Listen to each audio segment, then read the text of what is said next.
Everyone is feeling it.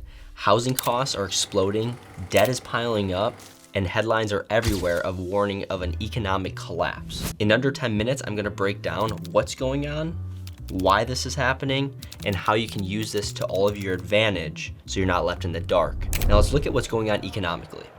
Housing and land cycles are coming to a tail end now. You have a bunch of debt pressure, slow growth, and most importantly, unequal impact. Starting with the housing and land cycles, let's just look at it. You have private equity that are buying up single family real estate, which should not ever have been happening. And then secondly, look at your parents and your parents' parents. When they were purchasing property during the American dream, when you come back to now, we will never catch up to that. And then a third point of that is money is not worth the same. You have inflation, you have debt, and it's like, is this a real quality of life? And if you're not aware of this today, nothing physical actually has any value attached to the dollar since President Nixon. This has been one big game of Monopoly, and we're just waiting for this Ponzi scheme to collapse. Let's look at the slow growth. How many people are having kids? How many people are getting houses? Look at the manufacturing. Look at everything going on. Everything is just becoming just much more delayed, and we're blaming this, that, and the other thing, and nothing's actually getting ahead materially or logistically. That is going to be a massive problem for the future in an economy that is ran off systems that need the monetary value. Now, in technical terms, the yield curves are inverted, consumer confidence is slipping, and manufacturing is slowing. These are the leading indicators of flash warning signs of an economic collapse. Lastly, and most important, is the unequal impact. Now, what I mean by this is the wealthy asset holders versus the middle class or lower. Because when you have all these people that are just holding these assets, say conservative or whatever, doesn't matter with politics, but just in general, it's just gonna keep compounding. And if it keeps going that way, the rich are gonna get richer and the poor are gonna get poorer. And I could sit here and I could say, oh, that's good, bad, or the other thing. I'm an entrepreneur.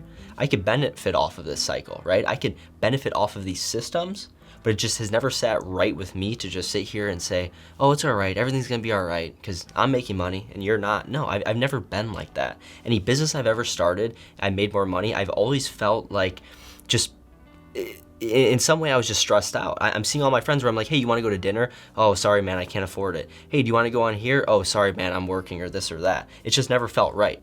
And cycles repeat. Historically, 18 years of real estate, when they have their booms, they end in crashes. And kind of moving back now, we're heading towards that peak. Now, the American dream time with real estate was amazing, but then look at 2008, and then look at today. How many of your friends and family are buying real estate now? Not as much as they were. That is a massive issue. And if you do kind of get a piece of land or real estate, you're going in debt for the entirety of your life for one asset. For an asset for a car and a house that does not have a heartbeat, does not have any significant value besides a dollar that is not backed. If this isn't already common sense, why is debt such an issue? Well, starting with student debt, that's not gonna get ever forgave. If you die, that's gonna go to your kids. That will still go to your kids' kids and so forth if you don't pay off your Ivy League school or whatever it may or might be. And that's a whole other topic for another day, of the fact of people in America, they're going to college, they're in debt, and the jobs that they're getting are not paying in direct proportion of their investment for school. Now, starting with even housing, why is an asset that you need a roof over your head going to cost you your entirety of your life to pay that off? And on the policy side, it's delayed.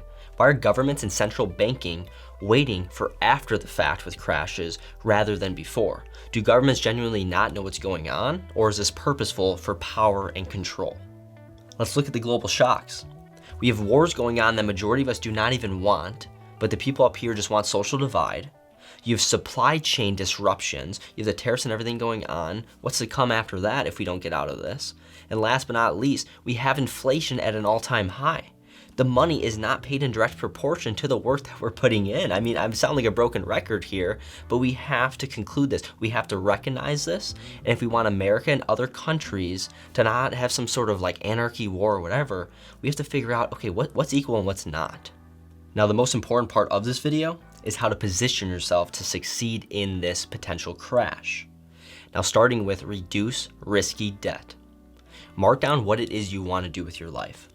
Your name, your age, and where and what you want to do in this lifetime.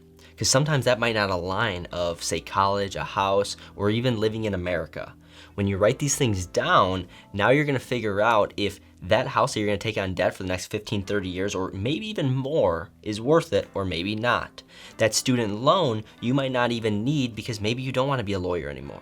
Maybe you don't wanna do this or that or the other thing. So it's very important to write this down. And last but not least, location.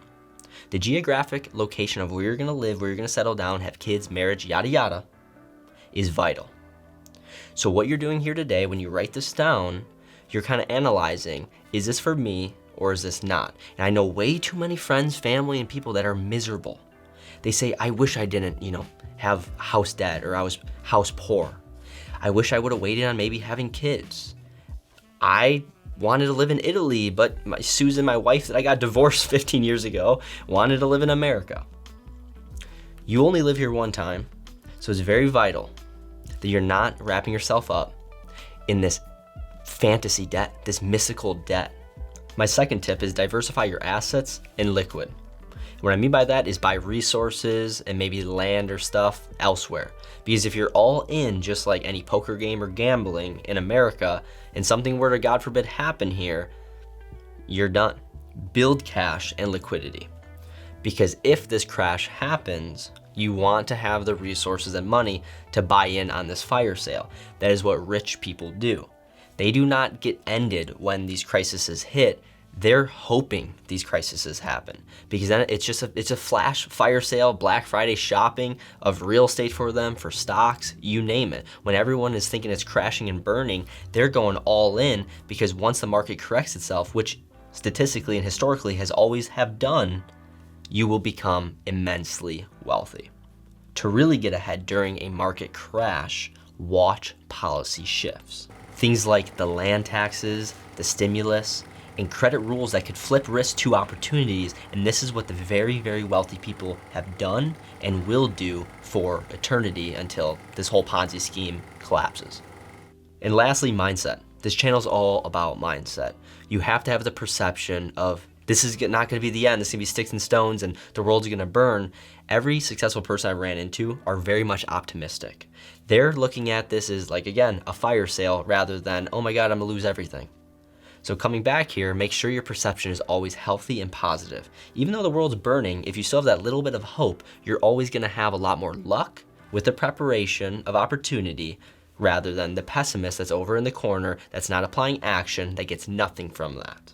Keep a positive perception. That's going to go a long way. There's a lot going on, and there's nothing that I can tell you, here today that can really help you. You have to apply the action. But what I can do is give you the motivation and kind of steps in history of what people have done to maybe give you a little bit of a decompression from this video, from what you're listening or watching, or maybe both. So when you leave here today, please do not have anxiety. That is what a lot of these YouTubers want you to do. That's what a lot of these news hosts, the media, they want that. They want fear. Fear instills people to freeze up. When you freeze, there's no action. Just like analysis paralysis from the last video we literally just did. And nonetheless, until next time, my friends, David Amberghini, see you on the next one.